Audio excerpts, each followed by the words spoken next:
अस्सलाम वालेकुम। Alchemist online में आप सबका खुशामदीद। Chemistry learners, dear viewers, thank you for subscribing my channel.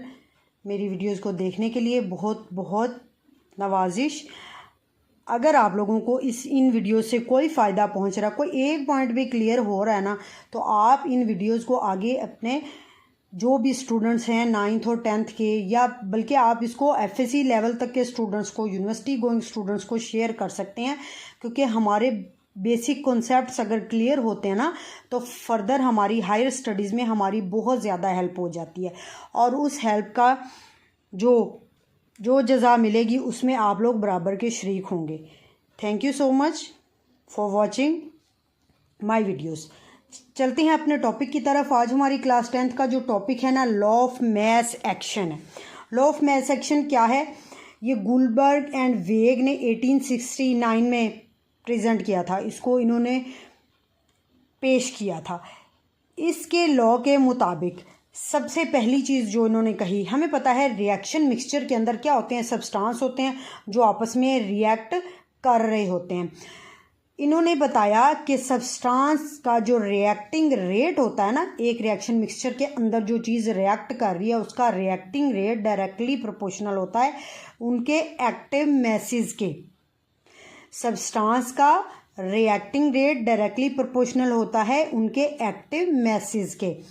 लेकिन जो रिएक्शन वो हो रहा होता है, उस रिएक्शन का ओवरऑल जो रेट होता है ना, वो डायरेक्टली प्रोपोर्शनल होता है product of active message of reacting substances.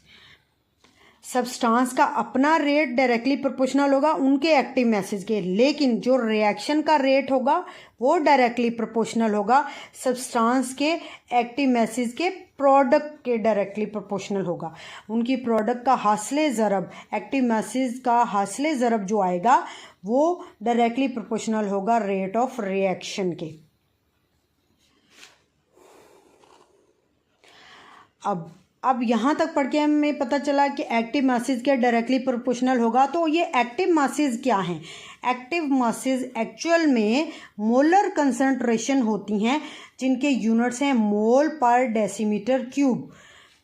इनको स्क्वायर ब्रैकेट्स में लिखा जाता है। फॉर एग्जांपल आपके पास ये एक रिवर्सिबल रिएक्शन है।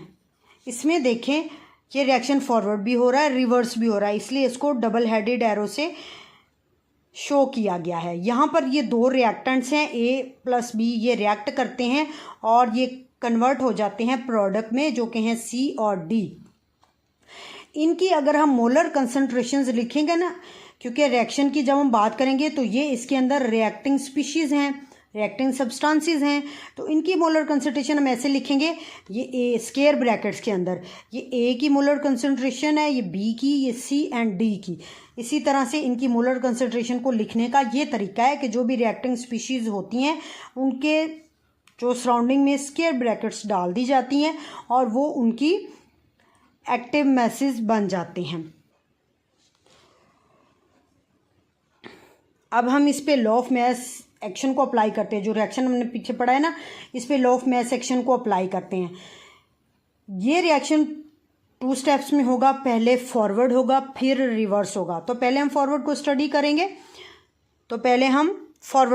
करेंगे। फॉरवर्ड रिएक्शन जिस तरह के उन्होंने बताया कि rate of forward reaction directly proportional होता है प्रोडक्ट ऑफ एक्टिव मैसेज के। अब फॉरवर्ड रिएक्शन में जो होती हैं रिएक्टिंग स्पीशीज़ वो A और B हैं, ये रिएक्टेंट्स हैं। तो फॉरवर्ड रिएक्शन का जब हम रेट लिखेंगे ये डायरेक्टली प्रोपोर्शनल होगा A एंड B, इन दोनों रिएक्टिंग स्पीशीज़ की एक्टिव मैसेज की प्रोडक्ट के डायरेक्टली प्रोपोर्शनल होगा। अब डायरेक्टली प्रोपोर्शनल के साइन को अगर हम रिमूव करते हैं तो इसकी जगह ले लेता है इक्वल का साइन, और चूँकि यहाँ पर हमने कांस्टेंट लगाना होता है, जब डायरेक्टली प्रोपोर्शनल को रिमूव करते हैं ना, इक्वल का साइन आता है तो कोई ना कोई हमें कांस्टेंट लगाना होता है। तो ये फॉरवर्ड रिएक्शन का रेट है, तो इसलिए हम यहाँ पे फॉरवर्ड कांस्टेंट लगाएंगे। तो ये फॉरवर्ड कांस्टेंट आप इसे बोल सकते हैं, या बोल सकते हैं कांस्टेंट फॉर फॉरवर्ड रिएक्शन। तो ये इस तरह से आ गया। अब चलते हैं रिवर्स रिएक्शन की तरफ। पहले स्टार्ट में ये हुआ, फॉरवर्ड रिएक्शन, इसका रेट हमने देख लिया। फिर क्या होगा, थोड़ी देर के बाद रिवर्स रिएक्शन स्टार्ट होता है, तो उसका जो रेट होगा वो डायरेक्टली प्रोपोर्शनल, क्योंकि रिवर्स रिएक्शन में हमारे पास सी और डी होते हैं रिएक्टिंग स्पीशीज़, तो ये रिएक्ट कर रही होती हैं रिवर्स रिएक्शन में। तो रिवर्स रिएक्शन का जब हम रेट लिखते हैं वो डायरेक्टली प्रोपोर्शनल होता है सी के एक्टिव मास और डी के एक्टिव मास की प्रोडक्ट के इक्वल। ये प्रोडक्ट है दोनों का, इनके एक्टिव मासेस का प्रोडक्ट है। अब इसी तरह से डायरेक्टली प्रोपोर्शनल का साइन हटाया, इक्वल आ गया, यहाँ पे कांस्टेंट लगाया, चूँकि ये रिवर्स रिएक्शन है इसलिए यहाँ पर हम के आर लगाएंगे, ये जो कि रिवर्स रिएक्शन का कांस्टेंट है।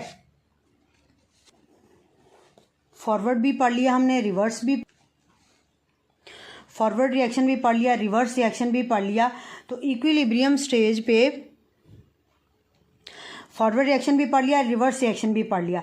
लेकिन उसके बाद क्या आती है हमारी इक्विलिब्रियम स्टेज। इक्विलिब्रियम स्टेज पे प्रीवियस लेक्चर्स में हम पढ़ चुके हैं कि फॉरवर्ड रिएक्शन का रेट और रिवर्स रिएक्शन का रेट ये इक्वल हो जाते हैं। तो इस साइड पर फॉरवर्ड रिएक्शन का जो एक्सप्रेशन हमने डिराइव किया है वो लिखेंगे, इस साइड पर हम रिवर्स रिएक्शन का जो एक्सप्रेशन है वो हमने नोट कर लिया है। तो जब इक्वल के साइन इस तरह से इक्वल आ जाते हैं तो हमने एक इक्विलिब्रियम कांस्टेंट का एक्सप्रेशन निकालना है। तो हम कांस्टेंट को एक साइड पर लेकर आने के लिए क्या करेंगे कि के आर को इधर डिनोमिनेटर में ले आएंगे, के आर इधर आएगा, रिवर्स रिएक्शन का रेट, रिवर्स रिएक्शन का इक्विलिब्रियम कांस्टेंट है। तो जब इसको इधर लेकर आएंगे तो इट मीन्स कि ये रिएक्टिंग स्पीशीज़ इसकी जगह पे दूसरी तरफ चली जाएंगी और यहाँ पर ये डिनोमिनेटर में आ जाएंगी, के एफ ओवर के आर इज इक्वल टू, इस तरह से ये आ जाएगा।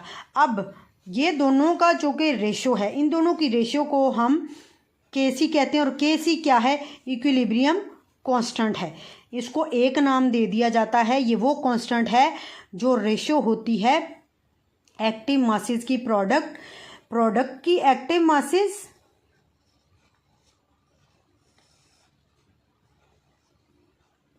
जो प्रोडक्ट्स होती हैं एक रिएक्शन मिक्सचर के अंदर, उनके एक्टिव मासेस की हासिले ज़रब और रिएक्टेंट जो होते हैं उनके एक्टिव मासेस के हासिले ज़रब की रेशो के इक्वल होता है ये इक्विलिब्रियम कांस्टेंट।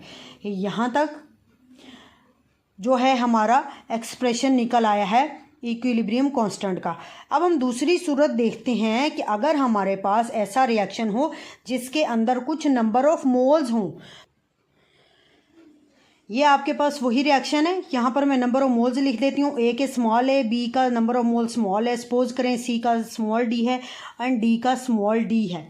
तो जब आपने इनकी मोलर कंसंट्रेशंस लिखनी है ना, तो ये number of mole square bracket में पावर के तौर पे नोट किए जाते हैं। ए का जो नंबर ऑफ मोल है ये यहाँ पर आ जाएगा ए की स्क्वायर ब्रैकेट के ऊपर, इसी तरह से बी का आ जाएगा, सेम सी का आ जाएगा और डी का भी इसी तरह से आ जाएगा।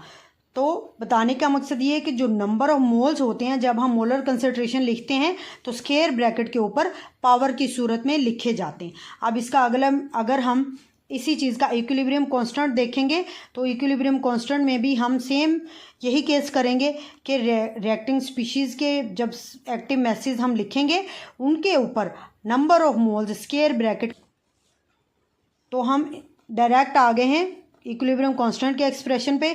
जब हम इस तरह का केस करेंगे तो थ्रू आउट आपने ए के साथ number of moles forward reaction में भी लिखते जाने हैं और रिवर्स में भी लिखने हैं, number of moles square bracket के सामने आएंगे, सी और डी का, यहाँ पर ए का, यहाँ पर बी का। तो जब फाइनल एक्सप्रेशन आएगा इक्विलिब्रियम कांस्टेंट का उसमें भी ऐसे ही होगा कि प्रोडक्ट के ऊपर नंबर ऑफ मोल्स लिख दिए जाते हैं, इसी तरह रिएक्टेंट के साथ भी नंबर ऑफ मोल्स आते हैं। तो अब अगर आप एक क्वेश्चन को सॉल्व करने की कोशिश करें, अगर नहीं हुआ तो उसको मैं नेक्स्ट में आपको क्लियर कर दूंगी कि आपके पास, तो इसके लिए इक्विलिब्रियम कांस्टेंट का एक्सप्रेशन क्या होगा सोचें, गौर करें, लेक्चर को 2-3 बार सुने, अगर समझ आता है तो कमेंट में लिखें। Your efforts will be appreciated always. Thank you.